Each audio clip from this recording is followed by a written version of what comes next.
All right, you guys, we're a couple minutes past the hour, so I'm going to go ahead and get started.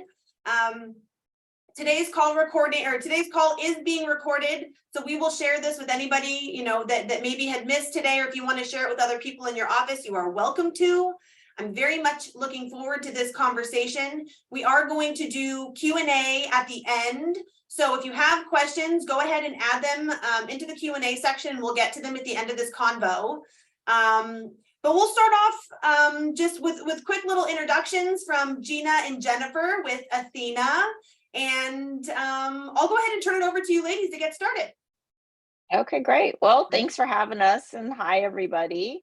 So I am Gina Kottner, and I'm the founder and CEO of a company called Athena Executive Services. And we're one of the many firms in the quote unquote virtual assistant space.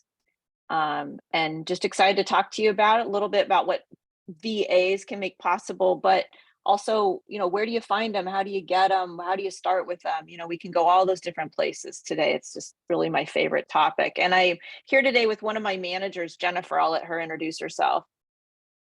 Great, thanks, Gina. So yes, I'm Jennifer Tracy, and I'm the Business Development and Client Care Manager for Athena Executive Services.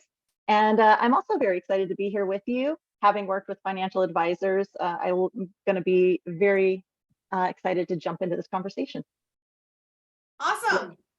Thank you, ladies. Well, this one's going to be a fun one. I love working with virtual assistants. I have worked with virtual assistants when I was running an RIA, and also, within Simplicity Ops. And I just think the world of you guys, and I'm super excited to share, your service offering with the rest of our community. So, Jennifer, I'll turn it over to you if you want to share your slides and kind of get into today's conversation.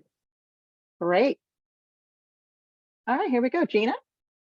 All right, cool. So there's a little visual, there's our pretty logo, our titles, and all that good stuff. So let's start with, why might you want to have a virtual assistant? Let me just check in with JT here. JT, are you able to? Oh, yeah, sorry. Yeah, right here. Thank you. All right, so here's what we're going to check out today. Why have an assistant? Where to find them? What do they do? And maybe we'll talk about what makes us unique. I don't know that we'll necessarily need to go there today. So where I like to start is why? Why have an assistant? So let's check out the next groovy slide here. Okay, why have an assistant? And on the screen is a picture of a guy who is a surgeon. Maybe it's a gal. We don't really know because we can just see those eyeballs. So why? So here's why. Because I think whether you're a financial advisor, you're an operations manager, you're a client care manager, whatever any of us do for work on a given work day, what we would like to do is what is the highest and best use of us. Okay, we don't really want to be on hold with IRS. We don't really want to be on hold with the cable company. We don't really want to be, I don't know, finding the right photos for the social media post. There's all kinds of stuff we'd really rather not do. We really want to be used for what we most enjoy, what lights us up, and what we just know we can knock it out of the park because we're just amazing at that part of the business. That's what we want to do. Now, I think that's a lot like how a surgeon works, right? So what does a surgeon do? I haven't been a surgeon, but here's what I'm going to imagine. They get up and they get in their very nice car and they drive to the hospital. And I was recently near a hospital and I turned the corner while I was looking for a parking spot. And all of a sudden there were 6 just gorgeous high-end cars. And I thought, okay, that must be where the surgeons park. So let's just imagine they pull in and they park their fancy dancy car next to all the other fancy dancy cars. And then they go in, right? And they scrub in, at least like we see in the movies. We think that might be what they do. They scrub in and they stand there and somebody puts all this dressing on them. And they walk into a room that is immaculately prepared and ready for them, right? The body, the human being is ready. All the supplies are ready. The team is ready. Everything is ready to go. And then they do what is the highest and best use of them. They go to work and they do surgery for an hour or 2 or 3 or 4. They come out, somebody takes all that dressing off of them. They wash their hands. They go talk to the family And then what do? I think they go golf. So we'll see. In my case, I go play pickleball because that's just like, if I have a really great day, I'm going to do some great stuff, maybe be on a podcast or a webinar and then go play pickleball. That would be like my surgeon day. So, and for other people, it might be, get to your kid's soccer game or get to Pilates or get to the yoga class or get to go work on something else in the business that you just have never been able to get to. So when you're being used for your highest and best use, even a long, hard day doesn't, I'm just going to say it straight, it's not what I would call soul sucking. It just doesn't drain you, right? Then you get to who you are also at the end of the day when you go back home to the family is not somebody who just feels like they got run over by a Mack truck, right? They did something that brought them joy, brought them satisfaction and fulfillment, and they're really good at. So that's why I have a VA, which is everything else that is not the highest and best use of you, ultimately you'd like to give away. Now that might be like a 5-year plan. That might not be something that's going to happen in the next year, but you can start to chip away at what are the things that don't really require my brain, my creativity, or I just don't like doing them, or I'm just not good at them. Those are all things you could start to put on a list that someday, one day, whether it's next week or next year, you hire an assistant and you start giving all that away. And you'll start wherever you start. Okay. It might be with stuff. Well, we'll get to what they can do in a few minutes. But so that's the why. So let's go back into the slides here. And like Kate said, at the end, we're going to have Q&A. So if that conjures up some questions for you, good. Make a little note of those. We will get to those. I am happy. I am really an open book. You should know you can ask me anything about this industry. So now the next question becomes, all right, I want to start giving some stuff away. Where do I find a virtual assistant?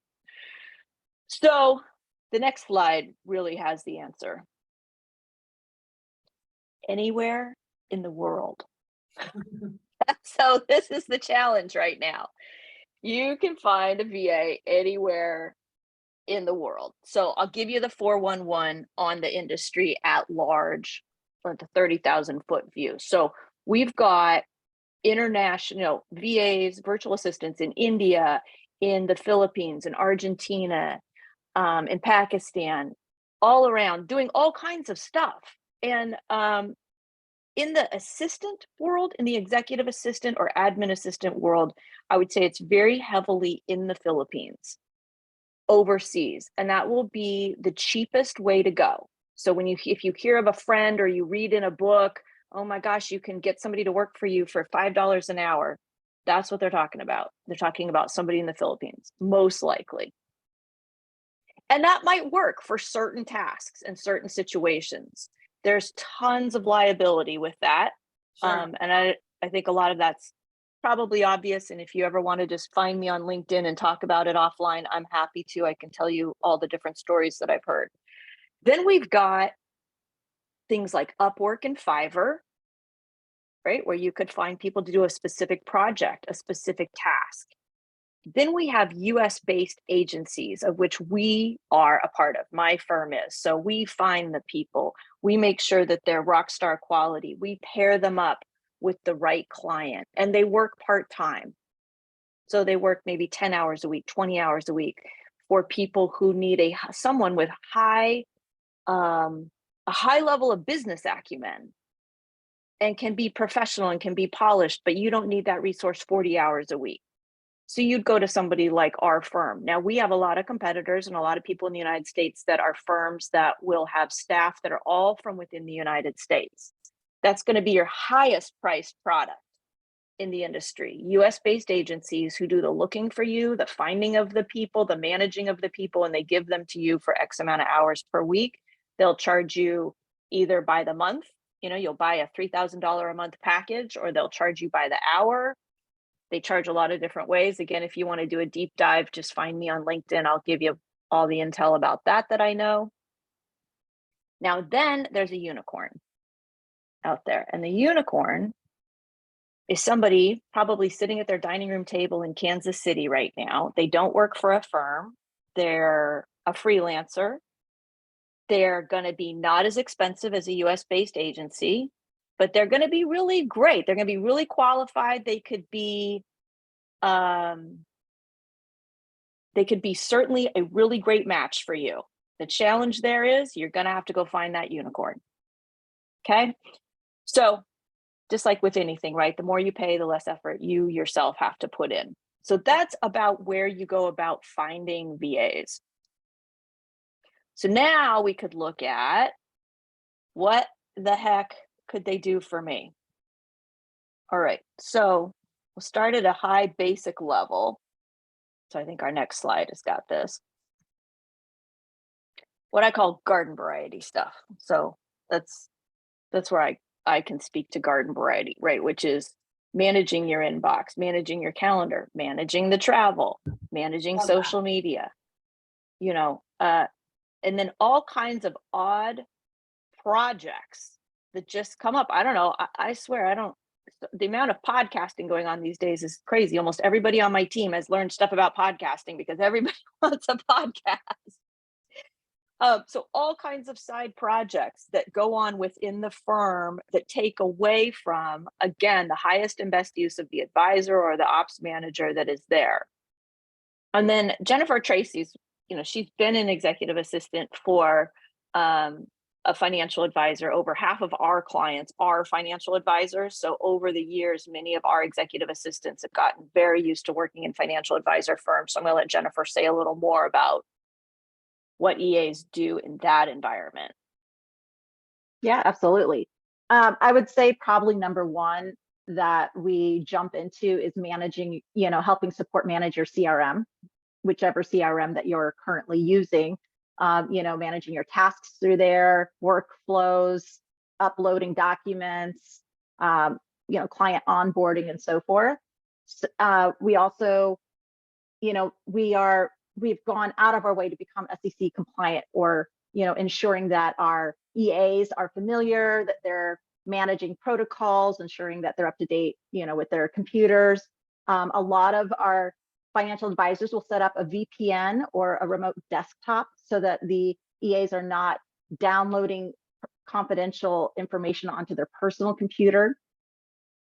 Or annual meetings that you have going on, having the EA manage scheduling the meetings, putting together agendas, sending out the meeting summaries after the meetings, just helping you manage all those details so that you don't have to worry about it, giving you some free time back.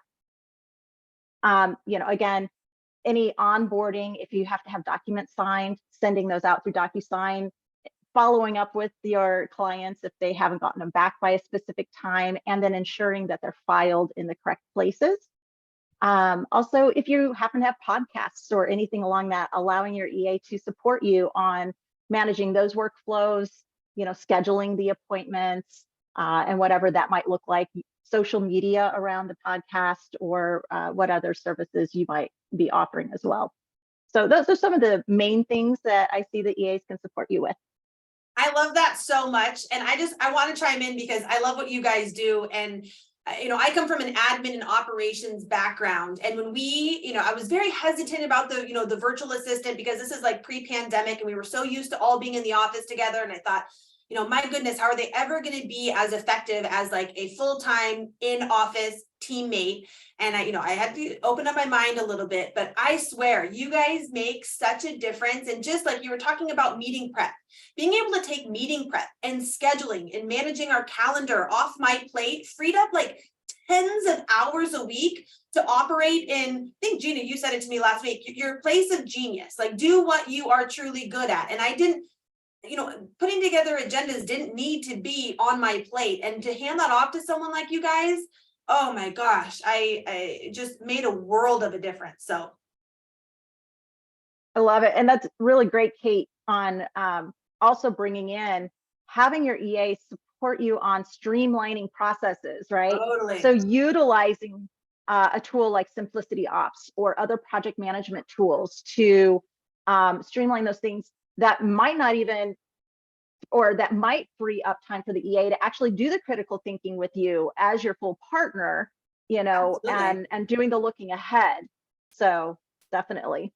At the end of this convo, I'm going to show everybody like how to onboard and how to use a VA efficiently. And that's exactly what we did. Like when we write processes, it's so that you can have a new team member on your team, plug into your system and know exactly how you operate and what is expected of them. And when we brought in the VA, she very quickly pointed out like, hey, you need more detail here. Hey, this goes too fast. Hey, this goes too slow. Hey, like she helped really dial in our operations. It was kind of like an unexpected perk in adding her to our team. So no, I totally hear you. Good, good. The last thing I'll add, and then Kate, I think we can turn it back over to you, is that just came to my mind too, is there's a lot of personal life stuff that also is draining, right? Shopping for the family spring break airline tickets to go somewhere. I mean, that's like a half of your Saturday right there, putting together Sure. some family, whatever reunion or trip or mom's birthday or And then your time off gets taken with all kinds of just what I call adulting. Yeah. Just the stuff of life. And all of that can also be given away to your VA. Obviously you got to manage the money of it, right? Are the money being spent in that way? Is that Sure. work for, whatever. But for a lot of RIAs, it's like, boy, getting a lot of that stuff off their plate from the household is also freeing. So that was just a last minute thought there. I can appreciate that.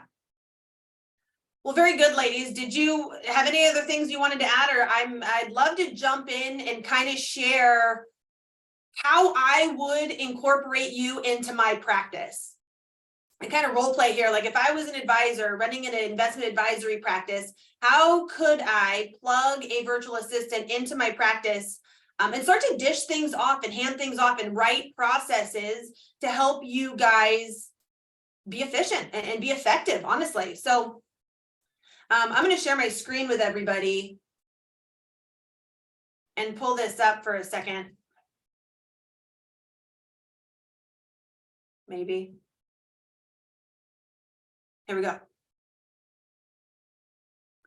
So 3 areas that I see where you can really effectively delegate to a virtual assistant, and Jennifer kind of touched on this, is managing tasks, managing the calendar, managing client requests.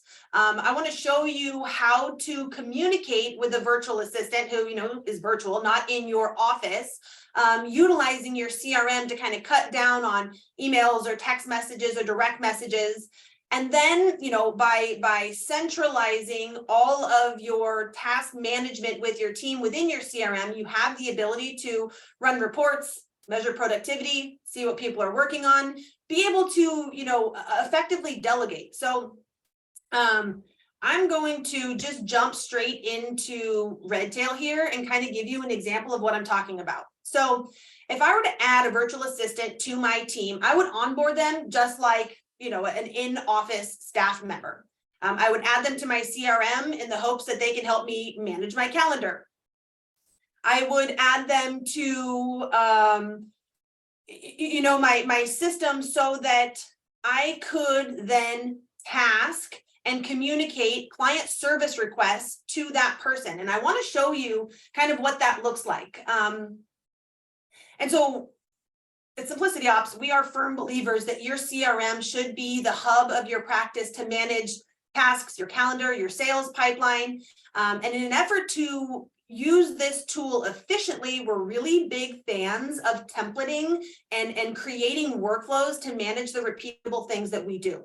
All right. And so we kind of touched on this about when we onboarded a new virtual assistant, how helpful she was to point out areas that we could improve the way we communicate and delegate with one another. And so one of the things that I would do once you've onboarded your new virtual assistant and got her into your CRM, you have the ability to create activity templates within your CRM to kind of standardize the way you communicate with one another. All right. And so I want to show you what that would look like. So essentially, I would take my virtual assistant and I would say, hey, look, these are all the repeatable things that we do in a week. Where can you help me?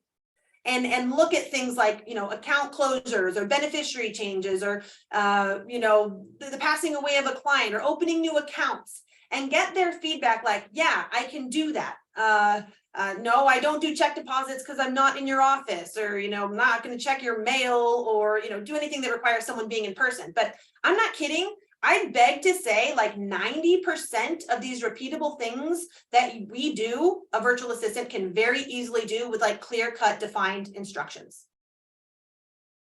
All right, so like first step, look through your processes. Look through, or if you don't have any processes, the way you develop processes is by looking at what your team does on a regular basis and then creating templates and workflows to standardize that.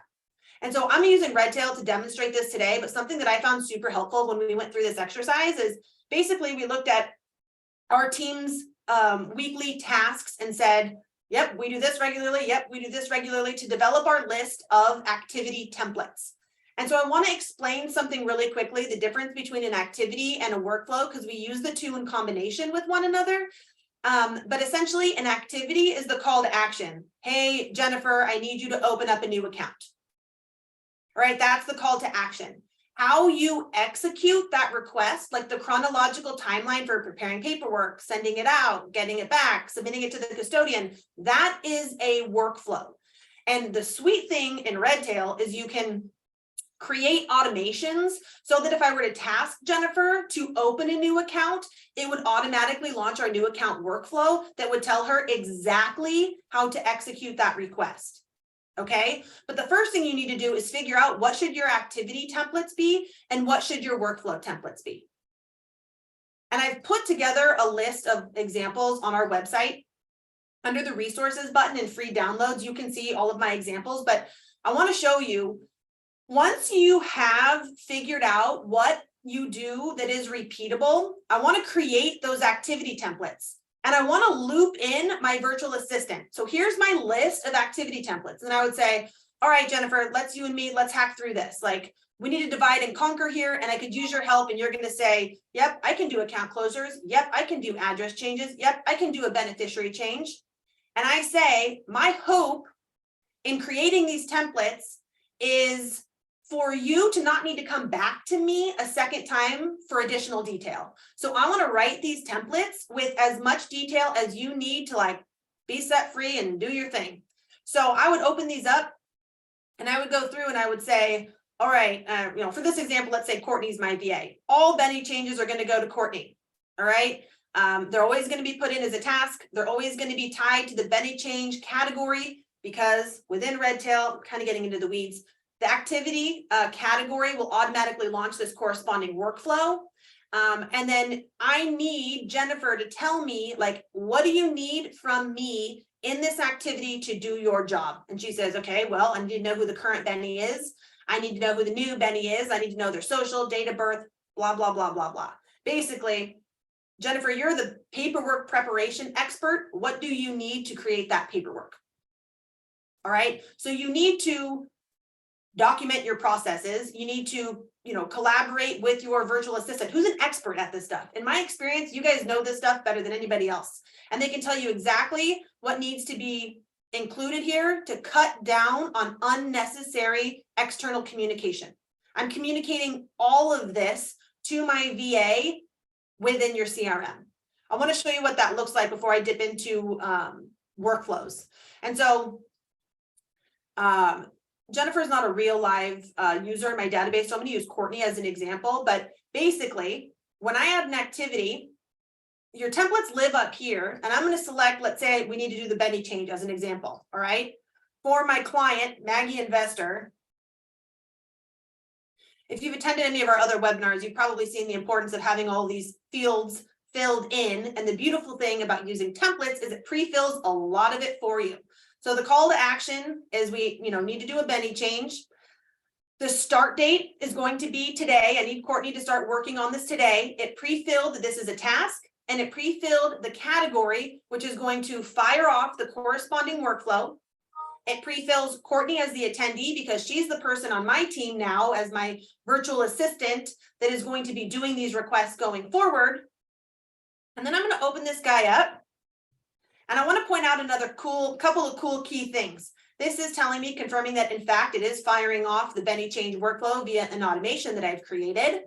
And then here we go. Now I can fill in all the details. The son is Sam, and it's 100%. All right. And the new Benny is going to be her daughter, Amy, also 100%.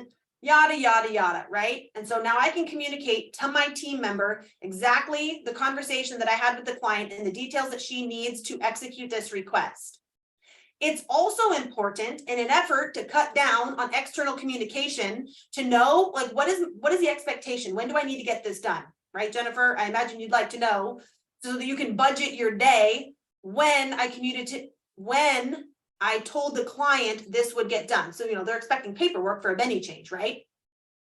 And so in an effort to streamline and standardize the way we communicate with one another here, I'm going to set the importance and priority for my virtual assistant directly here in the CRM using these fields: high, low, normal. And I'm going to use a numeric value to convey the expectation of when this is going to get done. All right. And so here's an activity legend that I've created that we use that's worked really well for our clients. So basically, let's say I'm tasking Jennifer to do something and I'm saying, hey, I don't know what your day looks like. I'm not responsible for budgeting your time, but I need this done immediately before the close of business today. I would put this in as a high 1. If it's something that's like, hey, Jennifer, I don't really know what your day looks like. You probably have a bunch of 1s in your world. When you get through your high 1s, can you please work on this next? Okay, this would be like a normal 1. And then a normal 2 is, I don't know what your week looks like. Can you get this done by the end of the week? Not super urgent, but I told the client to expect paperwork before Friday, so budget your time accordingly. And the last thing is like, hey, Jennifer, I need you to do some research on flights. We're going to Mexico in September, low priority, but I'm still going to put it in the CRM, even though it's like a project or not time sensitive, because I'm trying to eliminate, Asana and Monday.com and the spreadsheets that you're having to go to figure out what you're supposed to be working on. Everything is going to be centralized in your CRM. People ask here all the time, like, well, why don't we use 3, 4, 5? Why don't we use the other numbers? It just overcomplicates something that we want to keep really simple. And so by using this new rule of thumb, I can very easily say to my virtual assistant, this Benny change needs to get done this week. The internal communication lives here. Anything that I would have previously emailed my virtual assistant to say, hey, the new information is this. Anything I would have walked to a team member's office and said, hey, by the way, we're updating it to her daughter, Jamie, now lives in this activity. Internal communication lives here, okay? The link note field is the field that Redtail has created, specifically for Redtail, that is time-stamped and saved to a client's contact record for compliance purposes. So this is where internal communication lives, or where client communication lives. Any client correspondence needs to get saved as a link note so that we can build out that historical timeline in the client's contact record. Okay, so this is where I say, Maggie called in, needs to update Benny, family's changing, whatever the conversation I had with the client lives here as a link note, because now it flows through to Maggie's contact record. All right.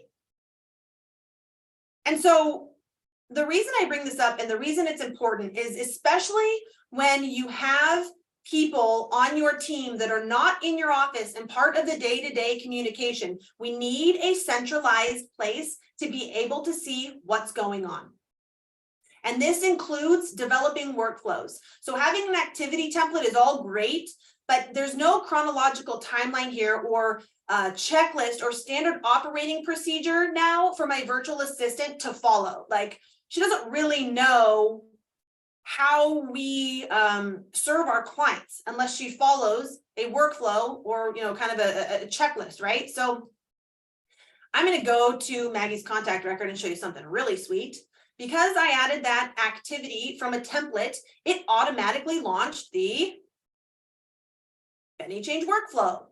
And so this too is an opportunity to collaborate with your virtual assistant and really streamline and standardize the way you want to manage your clients. And I found it so helpful to have a second set of eyes, look over our workflows, especially someone who's been in other investment advisory practices. They're going to have really good feedback for you on, what other people are doing, how to do it better. And in my experience, I thought my workflows were like super buttoned up and dialed until I had a third party who's not in the office try to work through our processes, say, I need some clarity on this, or I need some additional detail on this. So the way this works now is, if I open up this Benny change workflow, these tasks go to the specific people on my team that are going to be responsible for executing whatever the request is. And you need to now incorporate your virtual assistant into this process. So just like you look through your set of activity templates to figure out where they can help, take some stuff off your plate, or like, better organize the roles within your organization, you need to do the same thing in workflows. And then you need to do a little trial run and send a bunch of workflows to them, and hopefully they can work through them absolutely seamlessly with no questions. That would be a really buttoned up workflow. Chances are you're going to launch it and Jennifer's going to come back and go, what are you talking about? But the beautiful thing about workflows is, regardless if the person's in your office or virtual, you can put in email templates, you can put in hyperlinks to documents. So from a client's perspective, they have absolutely no idea that that person is not in your office. It's a consistent, communication. We communicate with our clients consistently. The workflows have a timeline, so they're being followed up with, at the same cadence. It feels very consistent from both the client's perspective and internally as a team. We all know what's expected of us. We all know how we're supposed to operate, because we have, guidelines and set procedures on how to do all of this repeatable stuff that we do. Did I leave anything out, you guys? I'm just so blown back. I'm like, yes. I'm so sad. I'm like texting Jennifer in the background. This is killer. Great. Well, Jennifer, anything for, oh, sorry, go ahead. I just look at this from a perspective of, we don't need to do everything, and whether you're a giant firm or whether you're just a solo practitioner, there are things that a virtual assistant can take off of your plate. And I'm being honest, I was super apprehensive about this. I was like, there's no way that I can do this with someone virtually. And it was challenging in the beginning to really dial this in. And it was time very well spent, because ultimately I could pass off all the things that I didn't like doing, that weren't the best use of my time, and free me up to get creative and improve these processes and self-educate and just get out of the weeds. I just found that the virtual assistants that I've worked with, they liked being in the weeds. They liked doing this stuff. And I think it is such a powerful tool that I want to open people's minds to, because it completely changed my life. Yeah. We're always surprised. Sometimes the clients will say, I feel bad delegating that thing to them. And we're like, they love that thing. Yeah, it's so true. And I want to point out one other thing from a business management standpoint that was really helpful. Again, so many clients that we talk to were like, oh, I go here for this, I go here for this, my projects are here, and I find my tasks here and my pipeline here. And it's like, oh my goodness, how does anybody know what is going on? And so especially if you have a virtual team, you need to be able to see what's going on, measure bandwidth, see what people are up to, what kind of open action items you have. And so what I want to point out here is you can, and I'll give you Redtail in this as an example, by clicking my activities here, I can see what everybody's working on. I can see mine, I can see Catherine's, I can see Joe, I can see Courtney, I can see what everybody's working on. All right. I can also go to a contact record. We were talking about my gal, Maggie Investor, and I can see, if Maggie calls in, I can see from the surface of her contact record, if this page loads, what everybody on my team is working on. We all have different roles in our organization, especially if you add a virtual assistant in the mix, you can see what everybody's working on. And then there's also really sweet reports Again, I come from an operations background, and so it was really important to me to be able to measure bandwidth and see, you know, activities by, you know, the month, the week, the quarter, by advisor, by teammate, by completed, what got done this week, what's still outstanding. You can, you know, I just want to see Courtney, my virtual assistant's tasks. You guys get what I'm getting at. By centralizing all of this within your CRM, you now have the capability to be able to track what's going on and better manage your team and better delegate.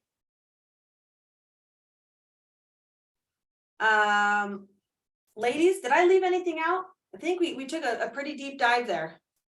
I think that was good. Awesome. That's a good for this chapter. I could talk this stuff all day. Yep. But Good. we have a couple of questions coming in, so I'll open it up for questions. We have a need for a virtual assistant to help with client service work in particular. Does Athena reps have experience with custodians like Fidelity? And would they be open to getting in a Fidelity ID to work within the custodial portal? How does that work for you guys? Yeah, so I know that some of our EAs do work inside of some of the, you know, different portals. They would definitely need to have training. Obviously, each portal is different. So that is something that can be done for sure. And I'm sure that some of them might already have experience. We just don't know if they're available or not. So we do have the team who would be able to help support any questions and so forth if they have that experience. Beautiful. Did you have anything to add, Gina? Good. No, thank you. All right, so another question. I love this one. You mentioned the CRM is a centralized hub for client communication. Is that the same for internal communication? All day long, absolutely. So I kind of demonstrated, and maybe I'll just jump back into the task here for just a second. When you add a task, I'm going to open one of these guys up. This description box is for internal communication. This link note is for client correspondence. We know regulatory requirement is that we keep a record of all client communication, and that needs to live in your CRM so that we can build out that historical timeline. That lives in this link note section. In an effort to cut down on text messages, direct messages, Slacks, whatever you guys are using, the internal communication lives here. Anything that I maybe would have previously emailed Jennifer about this request, I'm going to put in the description box of this activity so she knows, like, hey, don't sell out of this, or hey, she doesn't need her money till Friday. I don't know, I'm making things up, but think about anything that you would have previously emailed your team member or walked to their office to explain to them can live right here. That's a great question. And you can also utilize Speak in Redtail as well for sending messages. Totally. I'm a big fan of keeping everything in one centralized place, because I'm not kidding you. When I first started doing this, we had Monday, Asana, Redtail, spreadsheets, the custodial platform, the financial planning platform. And it was like, oh my gosh, what a horribly inefficient way to prioritize your day when I was having to go to 5 or 6 places to figure out what in the world was going on. So that's why we believe wholeheartedly that your CRM can absolutely solve that. I think you ladies would agree. Make your life really difficult if you're toggling between 4 spreadsheets and 5 clients to figure out what in the world you're supposed to be working on. Definitely. Other questions, you guys?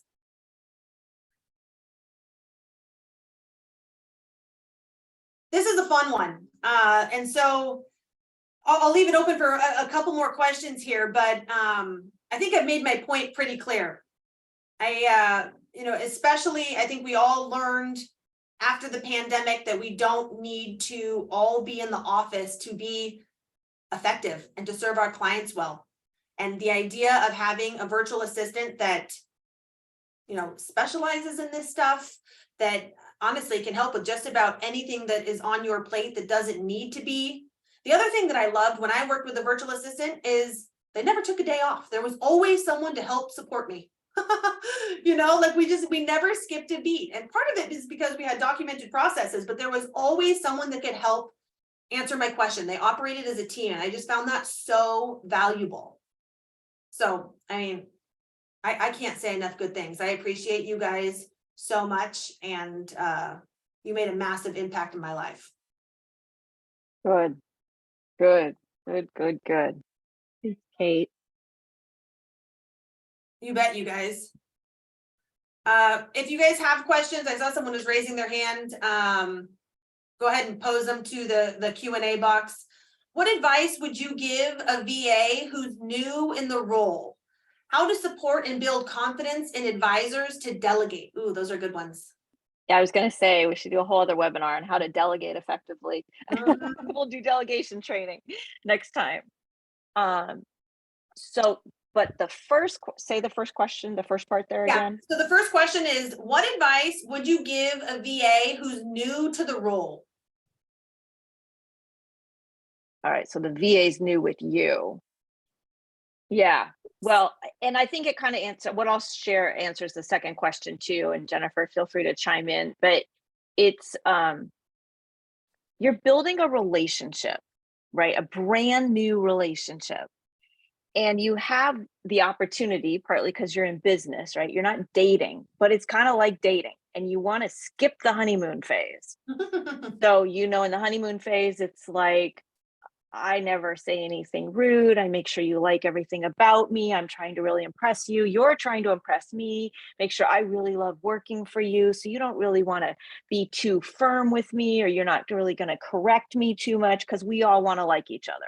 Sure. Okay, you want to bypass all that, or at least you have the opportunity to. And how you do that is you just start off right from week one, lots of communication, way more communication than you think you need, because they are going to do the best they think they're going to do. I promise you. I don't even care if they're from my firm or from some other firm. VAs in general live to serve. So they are going to do what they think is the very best by you, and they want to do the best by you. And they might be 10 degrees off from where you would go.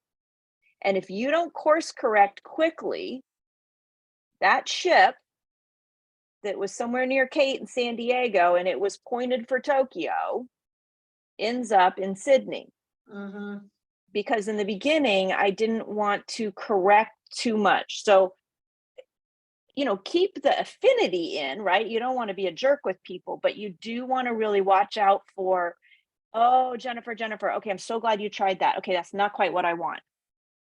Here's what I want. I actually prefer an aisle seat. And if I can't get a this, then I want a that. Or I need you to come back to me about that. So in the beginning, correct early and often, kindly, but don't resist that urge to be like, oh, I shouldn't micromanage them. That's rude. No, you're investing this week and next week in the kind of life you're going to get to have 6 months from now. So if you invest time, plan on investing time in that first month, and you're never going to have to invest that much time again. But you're getting that relationship and that partnership and how you like to work together off the ground. And the questions that they ask in the first 2 weeks, they're never going to ask those again. So if in the first 2 weeks you feel like, oh my gosh, the return on investment is not going to happen in the first 2 weeks, but you're going to get to have a whole different life 3, 4, 5 months from now. If I can piggyback on that, something that I have found to be super helpful is if it's something that's like multiple steps or something that they're going to need to do more than once. Like if Jennifer would say, hey, I don't totally get it. Can we get on a screen share and do it together? Record that.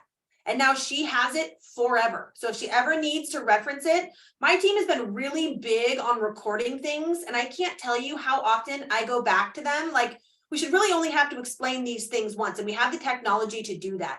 And so by recording it, I don't ever have to go back to my team and ask the same question again. I can go back to that recording. I don't know about in your experience. I find that to be so helpful.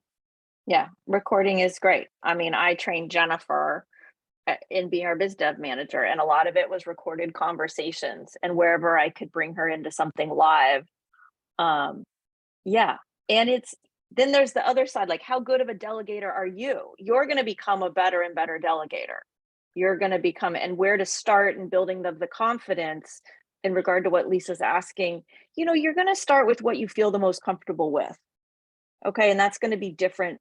They may not go respond to client emails in the first week. No, right? Or you're going to start with where you feel that you can start in delegating, and you'll get better at it. And Kate pointed to this earlier. Allow your assistant, whether they're in office or VA, to serve you.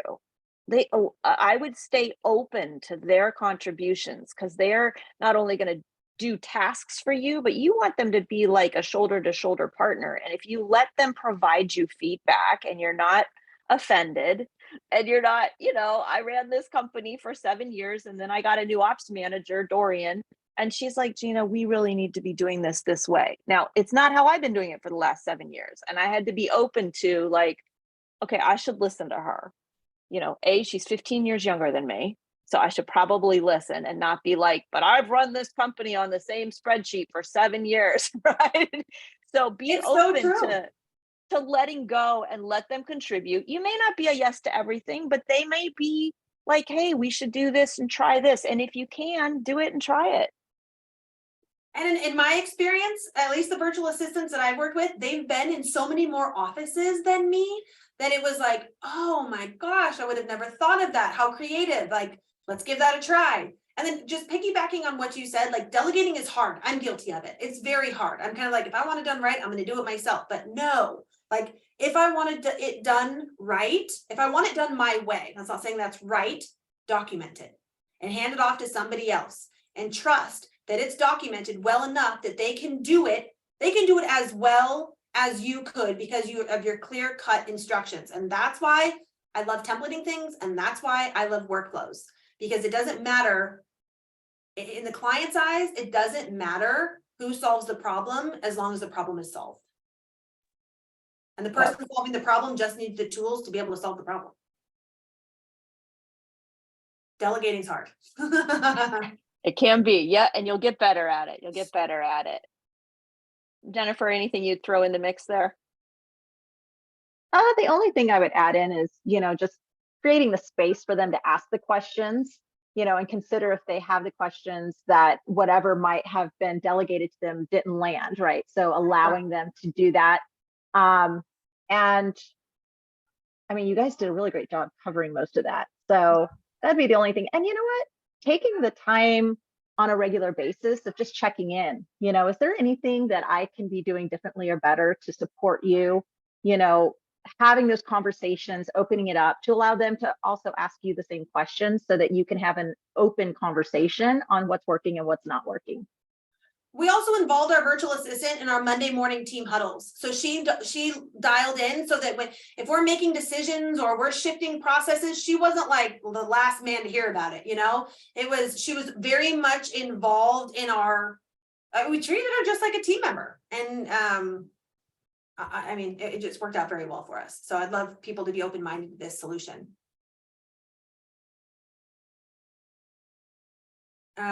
Any other questions from anybody? Got a couple more minutes.